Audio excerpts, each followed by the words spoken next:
तर का म्हणता चंद्रपूरचे पोट्टे पहिलं तर सॉरी काऊन तुम्ही काल ब्लॉग नव्हता टाकला. आज सकाळी दुकानात बसून होतो आणि मेन मुद्दा तुम्हाला काही तडकता दाखवण्यासाठी काय माझ्यापाशी आहे नाही. आता तुम्हाला का दाखवू ते नाही समजत. आणि आज तर मी नांगो डायरेक्ट संध्याकाळी गेली ती म्हणजे 6 वाजता. मग अंडे खाल्ले जिमसाठी निघलो. आणि आज मी रोहन पिवशाच होतो जिमले ज्यासाठी काऊन समीरचा ॲक्सिडेंट झाला. आता कसा झाला काऊन झाला ते उद्या सांगेन. आणि ऋतिकला काही काम होतं म्हणून तो नव्हता येणार. आणि जिममध्ये येऊन डायरेक्ट वर्कआउट चालू केला.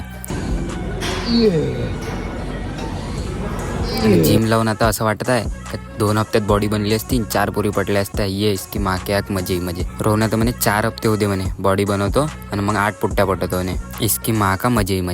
आणि जाऊ दे आपण नाही का ब्लॉगमध्ये शिवा नाही देऊ शकत काऊन तर माझ्या मित्राच्या घरचे पाहिजे ना माझ्या घरचे बी पाहिजे. आता चंद्रपूरमध्ये महाराष्ट्र दिनचा कार्यक्रम होता चांदा क्लबवर. कोणती तरी सिंगर येणार होते. आता आम्हाला नाही माहित तर आम्ही गेलो आणि आम्हाला हे नव्हतं समजलं का आम्ही याच्या पहिलेच कसे गाणे म्हणणं चालू केले ते. जाऊ दे मग बसलो आम्ही तिघे गाणे ऐकत.